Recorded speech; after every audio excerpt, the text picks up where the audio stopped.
Okay, so for the chord scale for C major, we've got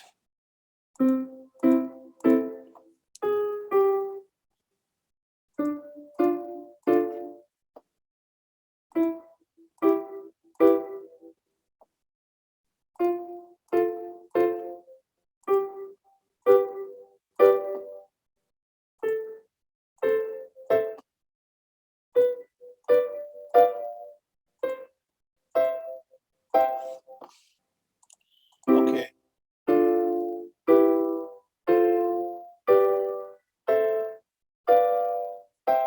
All right, you guys understand that? So now we got, that's the 1 chord, 2, 3, 4, 5, 6, 7, and 1. You guys all there on the same page? You guys understand? You gotta nod like this so I can see you, or raise your hand or something. Don't just sit there and go like the old, hitman. Don't do a hitman. Yes, just you gotta nod. Okay. So you guys understand this, both of you? Okay, good. Yeah, there we go. All right, now, so let's take this first chord here.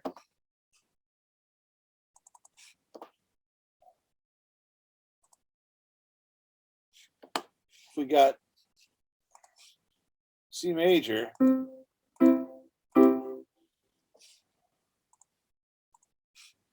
That's our 1 chord, right? How many other ways can we play that C major? We got C, E, G, right? Well, we can also play it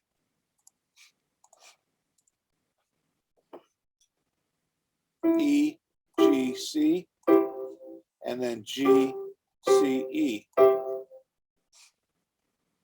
You follow me on that? Those are all C chords, right? So here's what it sounds like.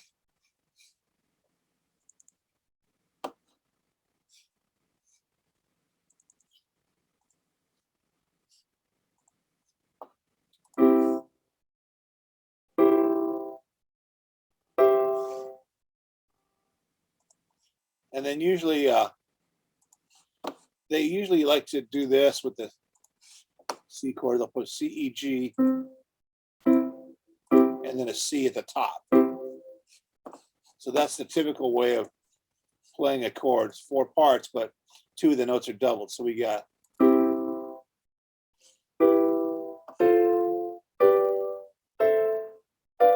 and then we got the inversions.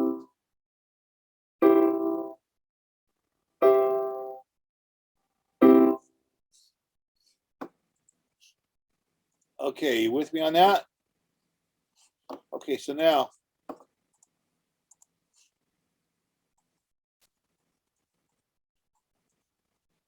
if you got these inversions, I'm going to call that a C chord. This one is called a C/E. That means C chord with the E in the bass. And this one's called a C/G. That's a modern notation. Old school classical notation, this would be the 1 chord. This chord would be the 1/6 chord. And this chord be a 1/6/4. What the hell does that mean? How does that work? Well, let me show you. The way that this is notated is because back around the 1600s, composers would write just, they had to come up with a lot of music for a lot of events, and they were limited on their amount of time they could spend writing music because the public events were really quick ones, and stuff like that. Only later in the 1800s, did composers specify every single note was written out for everything they wanted to the T. But in the 1700s and in the 1600s, what they did was they wrote out the bass note, and they wrote these numbers underneath the bass note.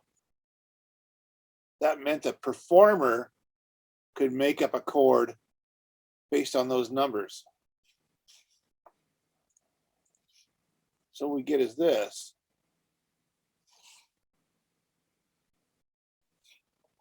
We would have that, that, or that.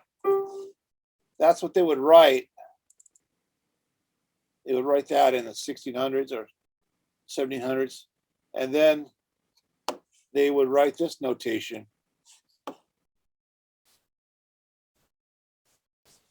Excuse me.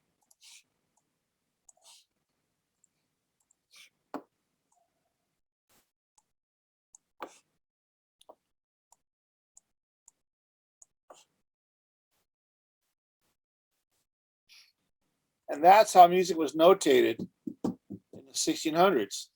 The bass part was played on a harpsichord, a stringed instrument called a theorbo, a cello. Cello didn't play this too much because it's a chord instrument. And the lute. The lute was a big, huge guitar. So that's the way that bass was written out. And here's what it means. You take that C, and the first interval, you go up as a 3.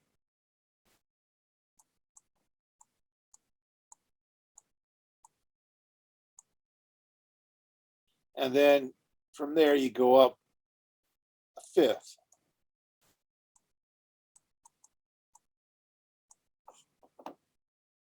So you have C, E, G, and that'd be 3. And then you have 5. So those numbers represented the intervals that the performer was supposed to play. So for 6/3, we would go up a 3 and then up a 6th. So there's a 5th, so there's a 6th. So there's a 3 and there's a 6th. For a 6/4, we would go up a 4th and then up a 6th.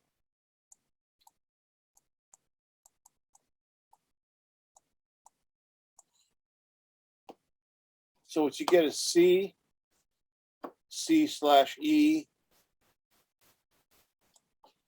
and C/G. Okay. Did that make any sense at all? How about you, Devante?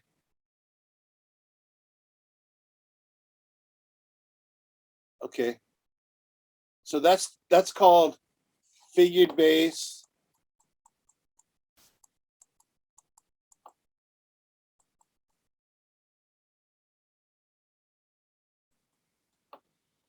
Thorough bass.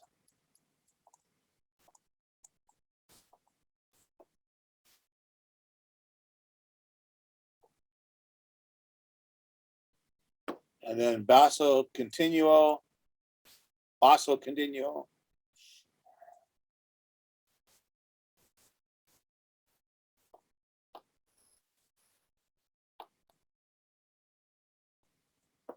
And then it was shortened to just continuo.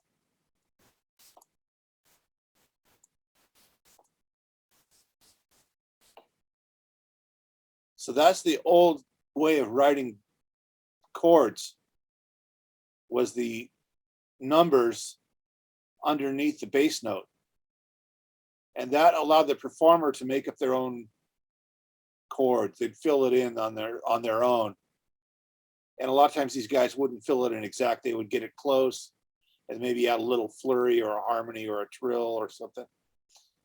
But that's what was done back then, is the bass note was written and then this was filled in, and that was called basso continuo.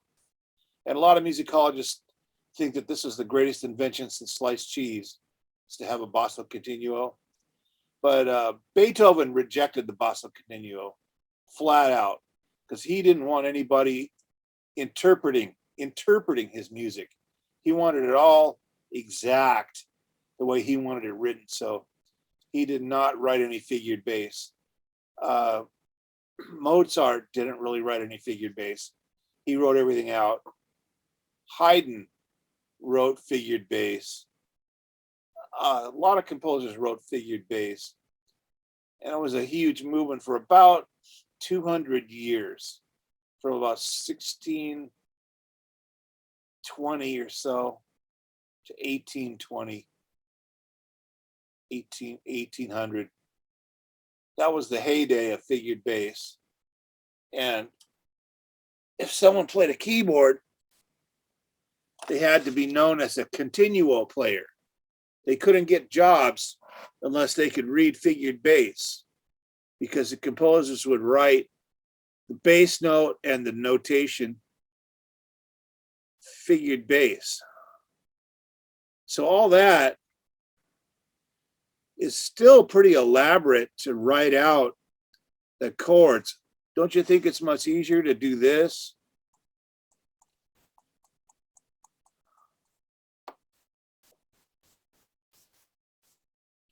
Play a C chord and then play the E in the bass or play a G in the bass. That is the way it's done now. And those are called slash chords.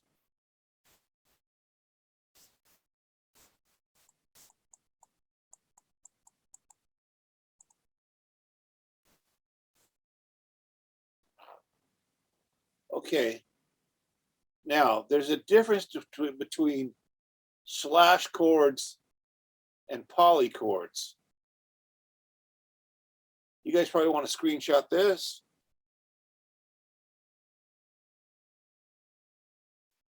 Okay. So slash chords are the chord and the bass, right? So on a keyboard, the chord with the right hand, the bass with the left hand. Yeah? Easy. Okay. So these numbers, those guys got pretty adept at these numbers back then, but now people don't write this stuff at all. And if you did write it on a chart, everybody would stop in the recording session and look at it and look at you like, okay, wait a minute. Okay, what? I got to go back to college music theory. What does this mean again? 6/4. 6/4. Okay. Now here's the one that's confusing as hell. If you went like this,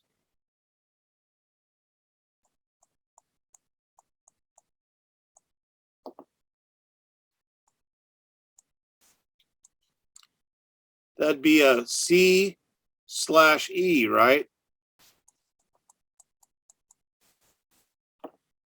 So this gets confused with someone who's going to write a C, or better yet, a 1.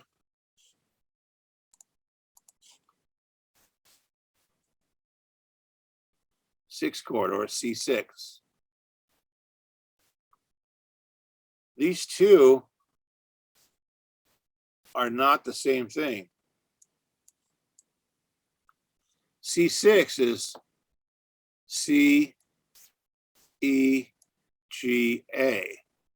C, E, G, A. So root, third, fifth, and sixth. The C6 chord is not a 1/6. A 1/6 is a C chord with a third in the bass. So the confusion with people starts there, because C6 is a hugely, massively popular chord in pop music, in jazz. Some rock and roll has a C6. Jimi Hendrix loved to play sixth chords all the time. So Hendrix played a sixth chord, a C6. But a 1/6 is a C/E, because it's the third in the bass, because You've got this interval, a third, and then you got the outer interval, a sixth. Now you could write it 163, but usually it's just abbreviated 1/6 because they assume the third is assumed.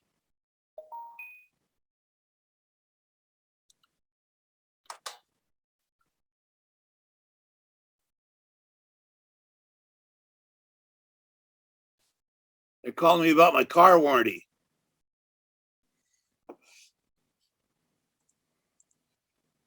Okay, so if I go 6, whoops.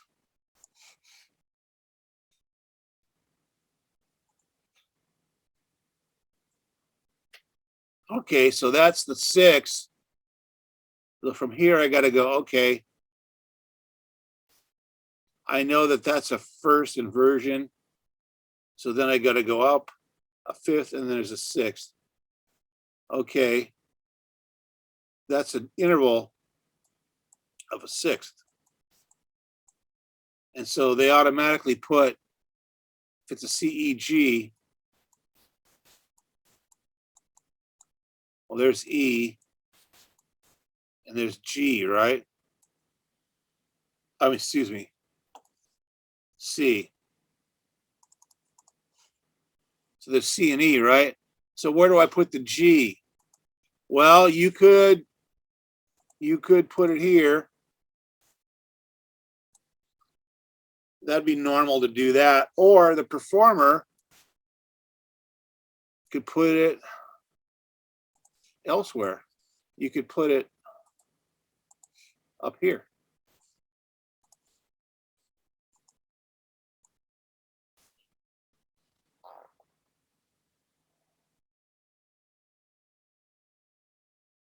So what you would have would be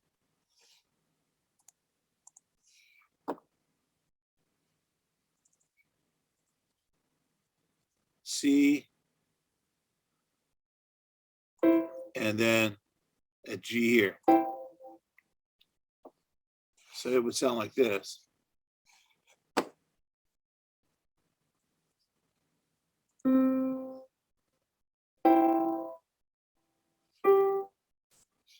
So that chord would be a more of a what's called an open position. And if you did it like this, that would be a closed position.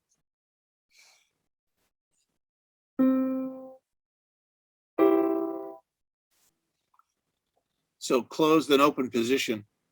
Open position, you could have a G up here, and you could have a C up here. That would be open position as well. Wider spreads, right? And it's usually in the middle, in the Renaissance. The 1600s was the original starting time of the Baroque. In the Baroque period, their performer decided what voicing, what spread he wanted to use on the chords based on where the vocals were.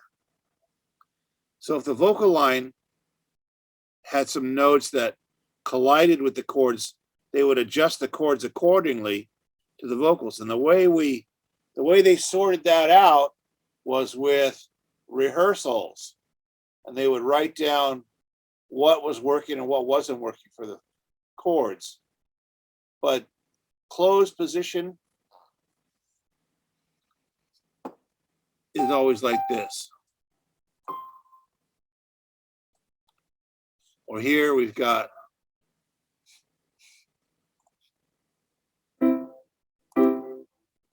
that's closed position there. Here's open position. You go C, E, G, or you could put the G here. That'd be open position there, see? Spread.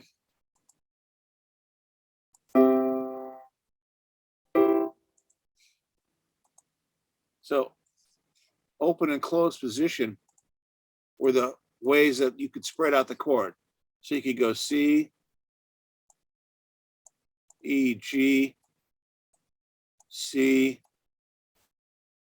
G, E, C,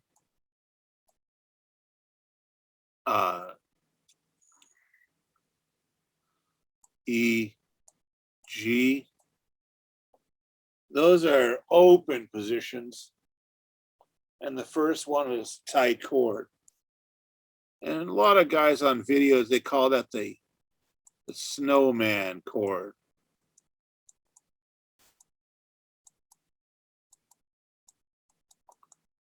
You'll see that on people talking about chords. You stack it up like a snowman. And what they mean is this snowman analogy, right? And I just think it's the dumbest thing I've ever heard in my life. So I don't use it. Okay, so inversions. So here we have a 1, 6, a 1, excuse me. Here we have a 1, 6 right here. And this is a 1, 6, 4. Because the 4 is right there. And then the 6 is right there. You get it? So though the figured bass is what's in most textbooks for college harmony. And a lot of these teachers that teach it are sold on the idea that that's all there is. Figured bass is all that we have. And this is how bass is notated. And this is how music is written. And I always just say, well, you know, if you went into a recording studio in LA and you wrote out a figured bass line for a guy, they wouldn't be able to play it. Only really, really good studio cats would understand what it is. And they would just kind of wince and shake their head and go, oh shit, figured bass. Why'd this guy write figured bass? You know, who's paying this guy? You know, would be the reaction. Why are we using this guy to arrange the chart? They don't use figured bass in the studio, man. Too much to think about in the studio. What happens in the studio? You record music, but 90% of all the music that's recorded is not always albums and creations and, you know, people, artists going in. A lot of it is for TV commercials, radio commercials, TV shows, and movies, and now video games, right? That's the bulk of the money. It's those industries. And those guys operate on the schedule like they need a 2-minute chart for this perfume commercial. We need 30 seconds of music for this perfume commercial. Okay. All right, I'll send the FedEx truck over today at 3:00. Okay.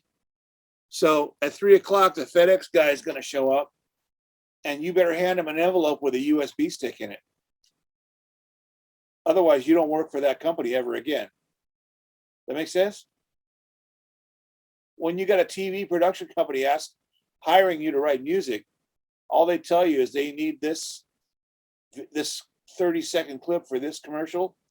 They will email you the video with no music on it, and you got to write the music, and you got to send it back to them.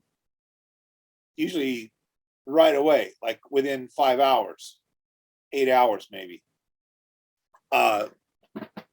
Movie soundtracks are a lot longer. You know, movie soundtracks, these guys can take a long time to write because you can imagine how elaborate they can get. But the bulk of these guys that are out there working, they're doing music for radio commercials, TV commercials. Cable TV is huge. Cable TV commercials, streaming TV commercials. Also, you've got anything having to do with broadcasting over the internet or on the airwaves usually requires some kind of music that goes along with it. There are composers who just write music for trailers for movies, those short trailers, who isn't the guy who wrote the music for the film. It's a different guy, because he's more skilled at writing short little grab you trailers, right? And then in the movie, you've got this master composer who can write these long dramatic scores that kind of scare you during a chase scene, or can be real dramatic when you got two people who are arguing or crying or whatever. Or if it's a court scene, they want slow dramatic music in a court scene, right, where you're in court fighting out a case. So those guys have the hyper skills. They really know how to extract a feeling out of what they're writing. And those guys, there's a lot of guys who do that everywhere in the music industry. But there's a ton of guys who just do music for commercials, and those kinds of tunes, those are called jingles. Jingles are music for TV and radio commercials, and any kind of commercials now. The TV jingles were a huge market from the 70s on, actually the 60s. When the 60s came around, they started having TV commercials that had music in them. And that actually helped propel the products, because people could remember the tune, right? And so jingles became a huge thing. But it's a certain kind of a skill you have to have. A jingle is only a 30-second piece of music, but it's got to have the 1-2 punch where the listener hears it and recognizes it, makes them want to go buy whatever that product is. So it's a different skill set than writing for a movie or something like that. That's a real long, well thought out, elaborate piece of music. Now, then the advent in the movie industry of chase scenes, and chase scenes garnered a whole new group of composers that had to write really edgy, dramatic, fast-paced music for these chase scenes. And that became a skill that got developed. Chase scenes are just getting out of control in movies nowadays. I guess the latest thing is to drive a car the wrong way on the freeway, right? While people are chasing you. Have you seen those? That's like, when that first came out, people were freaked out by that, but now everybody's doing that. Okay, so these are figured bass for the, let's do this.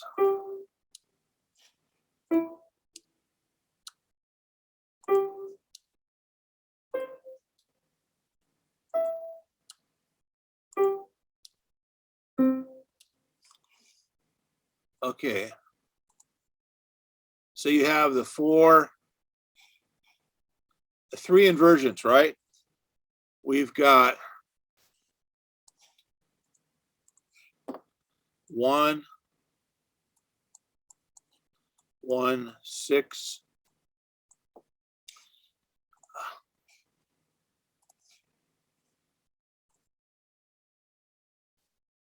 And then we got 1, 6, 4, right?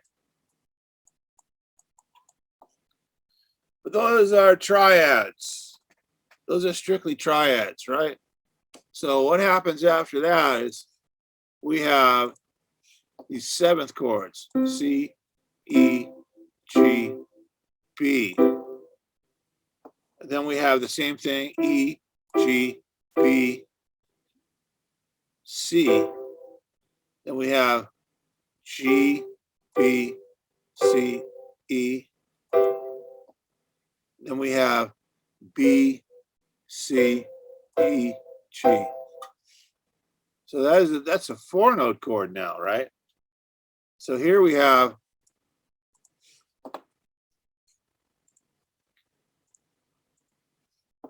C major 7. Here we have a C major 7 / E.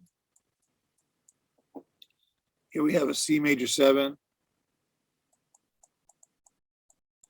/ G. And here we have a C major 7 / B.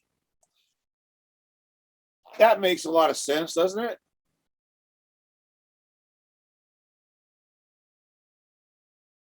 Play C major 7 in the right hand and the bass note in the left hand. Done deal.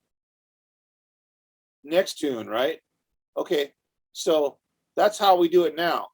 But back in the 1600s and 1700s, the notation they had was a 1, 7. And then we had a 1, 6, 5, and then a 1, 4, 3, and then a 1, 4, 2. Okay. So now right away you're like, oh geez, what? Okay, let's figure. We have to figure this out now. Okay, 1, 7. Well, that's just the way a 4-note chord is written as a 7th chord. But they didn't specify whether it was a major 7, a minor 7, a dominant 7. That was not specified. Just 1, 7. So how are you supposed to know what kind of 7th it is? Well, if it's a 1 chord, you're supposed to know that it's going to be a B natural. So that would be a major 7. But what happens is, if somebody writes a 1, 7 like that, a modern musician would read that as a C7. Oh, they would think of that as a C7 chord, right? No, it would be a C major 7. And they go, well, you got to write C major 7 like this. And the classical musician goes, no, it's unnecessary because it's assumed that you know that a 1 chord is going to have a major 7th in it. And I look at those guys and I go, yeah, there's one thing that you assumed that's true also. And they go, what's that? You assumed I'm not going to punch you in the nose. I swear, some of these classical theorists, that's all you want to do when you talk to them. Where's your ivory tower that you live in? Did you have a drawbridge installed on your castle? Okay, so the 1, 7 is how that's written. But now some composers don't. A lot of theory guys will go like this, and they'll use this uppercase M. Okay, that uppercase M is often thought of as major, right? And then the minor 7 is a lowercase m, right? Well, that's okay in textbooks. But if you're in the studio, if you're reading a chart in the studio, somebody wants to write a minor 7, that sometimes gets written like this. And then the musician's going, okay, well, what is that? Is that a C minor 7 or C major 7? So using only one letter screws people up. So preferred in the studio You want to go C, M, minimum of C, M, A. Now, there's no confusion now, is there? Studio guy's going to look at that and go, oh, major 7, right? There's another one that's used a lot, mostly in jazz, not so much in studios, but mostly in jazz and real books, jazz books, song tunes, and that's C triangle 7. That means C major 7 as well. Most all jazz musicians know what that means. Most all studio cats know what that means too. Classical musicians don't have any idea what that means. It really irks them when they see something like that. So in this class, we are trying to be well-rounded.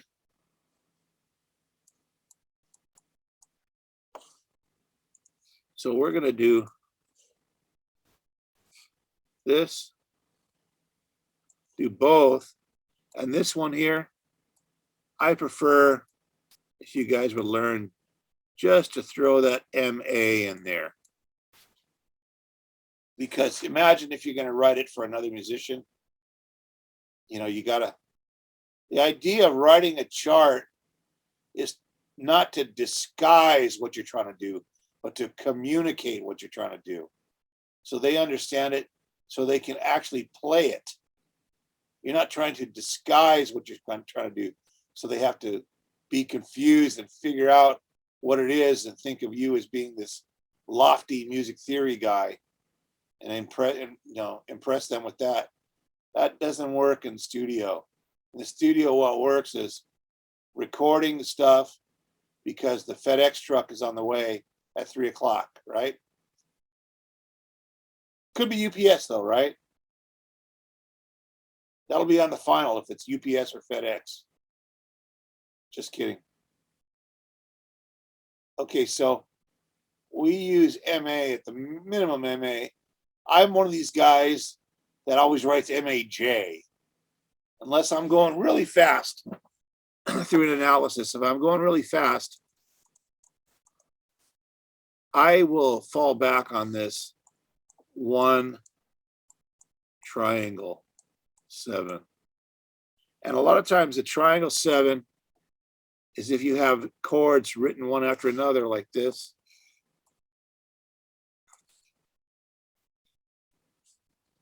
Like if you're writing a chord chart, you want to go E minor 7, 1 chord on each beat.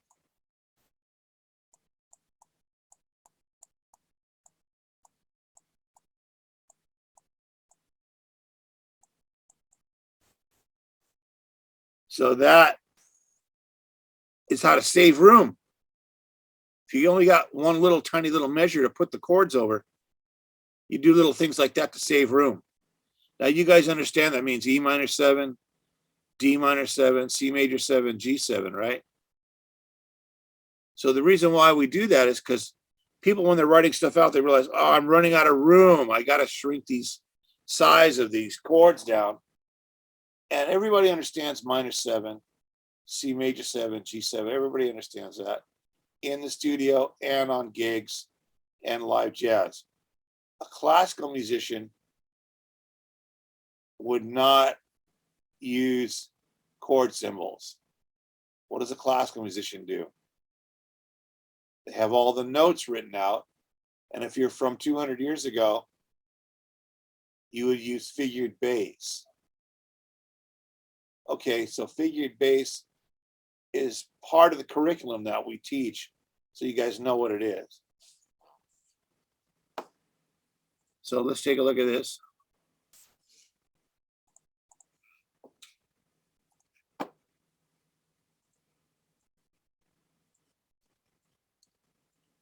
So for figured bass, we got a 3, a 5, and we got this one, 7. So originally, that was called a 1, 7, 5, 3 3 version of the chord, which later just became a 1, 7. 3, 5 is assumed. Okay, now what's this one going to be called? The E in the bass, we got C major 7 over E.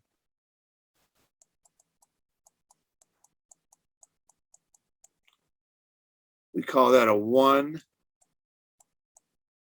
We got a 3 here. We got a 5 here. And what's this one here? 6. So that's called a 1, 6, 5, 3. And that became the 1, 6, 5.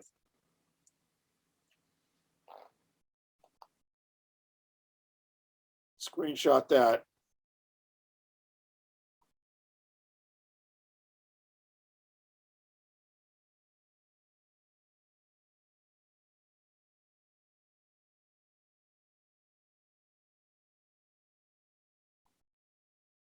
Okay, so a 1, 6, 5 is the third in the bass.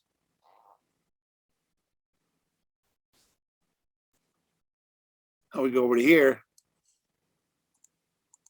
We got C major 7. Oops.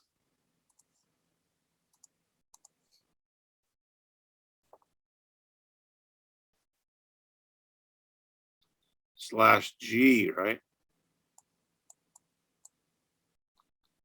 So what are the intervals here? What's that one there? The first one is a 3, right? And that one is a 4th, right?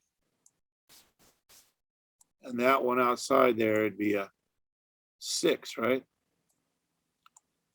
So they would write that out 6, 4, 3, and that became a 3, 4, and that'd be a 6. So that'd be a 1, 6, 4, 3. And then that gets shortened into a 4, 3.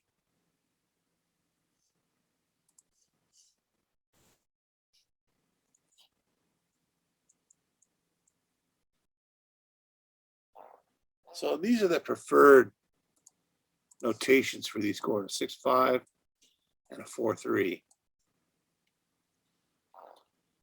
So first inversion, second inversion. We got one more inversion with the 7th in the bass, right? So this is a C major 7 slash E, C major 7 slash G, right? This is a C major 7 slash B. So now what do we got here? That's a second. Here we got a 4th. And here we got a 6th. So that's a 1, 6, 4, 2. Also known as a 1, 4, 2. And that is the preferred notation for that. And it's also written as a 1, 2. A lot of composers from then wrote it as a 1, 2 because the 4 was assumed. So that's what we have for inversions in these chords. We have the 1, 7, the 1, 6, 5, the 1, 4, 3, and the 1, 4, 2.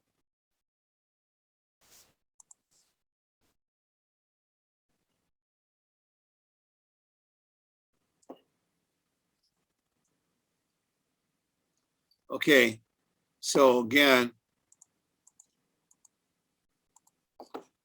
we got our C, C slash E,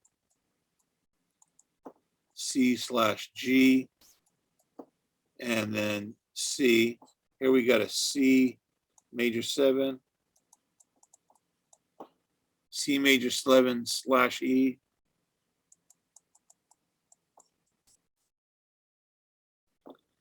C major 7 / G,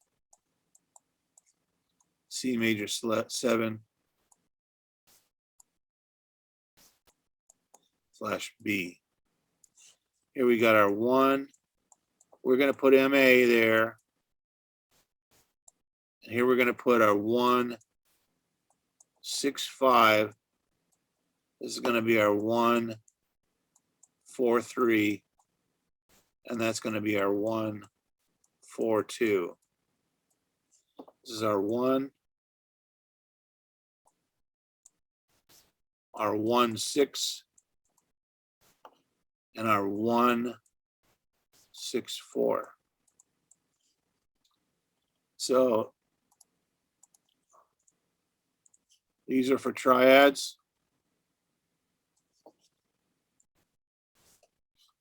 And these are our 7th chords.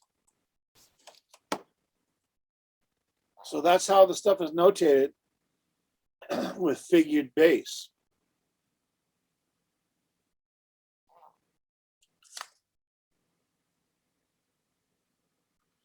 And slash chords. Figured bass and slash chords. Okay, so the slash chords are the modern notation.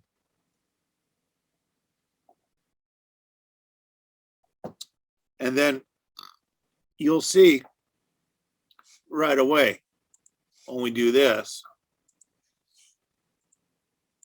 if we go to any common guitar tab site,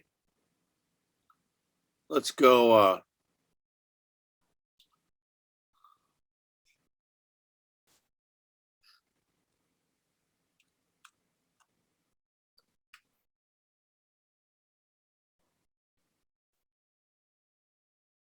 oh, you got here.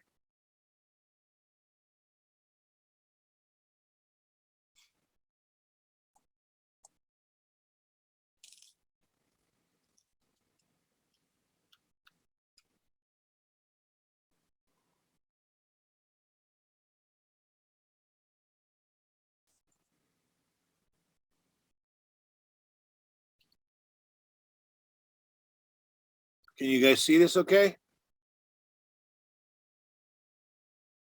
This is how charts are written out Nashville style with the lyrics and the chords above the chart. So you see all these are root position chords, right? Nothing new here. Those are all easy to play. But now what if I go to, let's say, Elton John?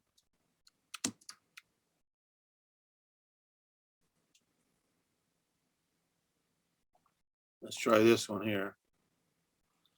Here we go.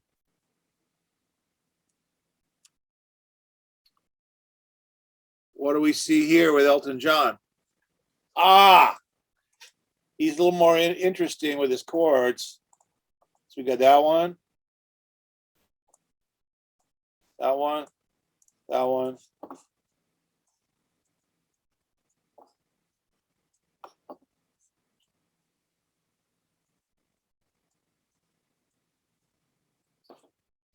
We got slash chords, right? So F/C. Well, F/C, here's F. Spelling is FAC. 1, 3, 5. That would be the F with the 5th in the bass, right? Because C is the 5th, right?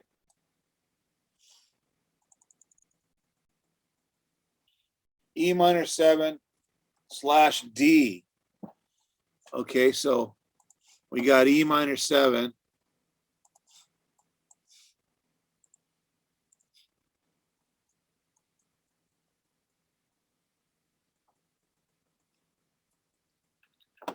E, G, B, D. Well, there's our D.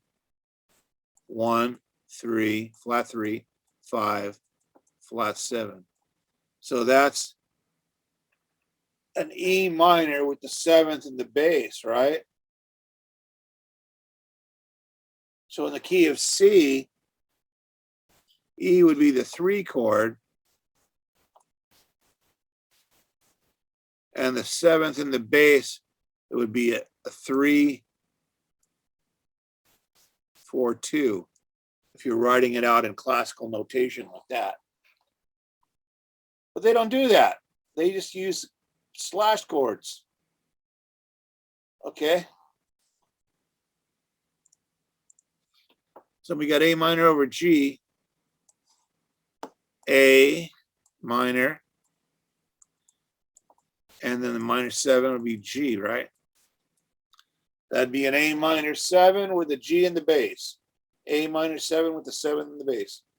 A D minor 7 slash C. A D minor 7 would be D, F, A, C. Well, it's a D minor 7 with the 7th in the bass. What about the G slash B? What would that one be?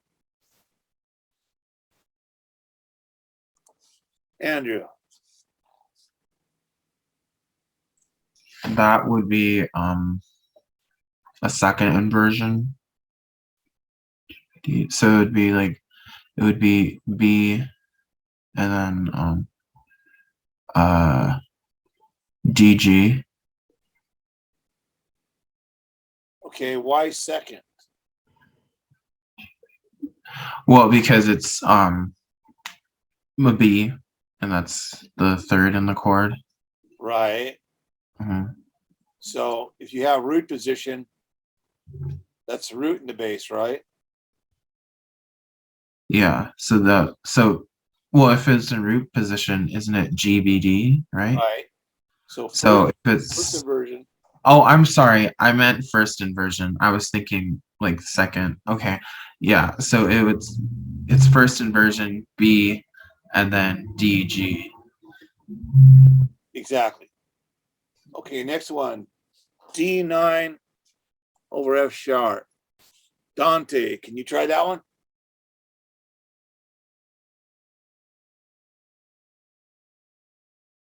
First, you got to know how to spell D9. How do you spell D9?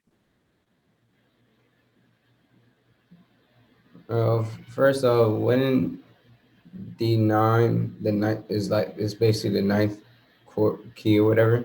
So wouldn't that be E, but in like the higher version? I'm not following you. Hmm.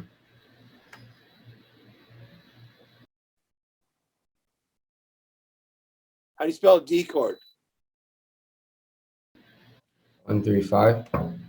Spell, not formula. Oh, D, F sharp, and then A, right? Right. How do you spell a D7 chord? I mean D, F sharp, A, and then C. Right. So how do you spell a D9 chord?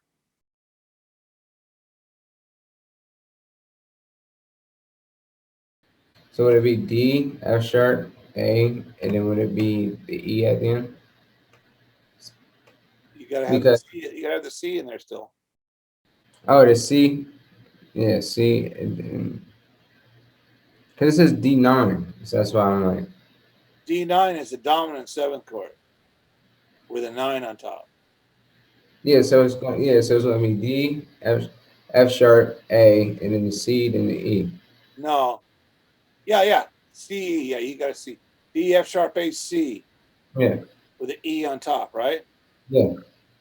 So what's F sharp?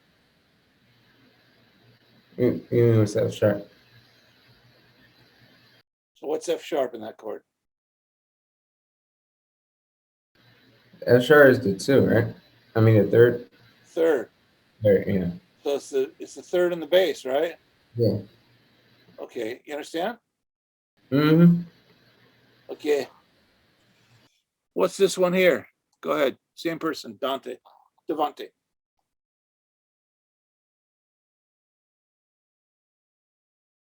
So so we're in E, so it'd be E and then G sharp and B, right? Say it again. Because it starts off with E, so it would be E and then G sharp and then B, right? Yeah. So what's in the bass?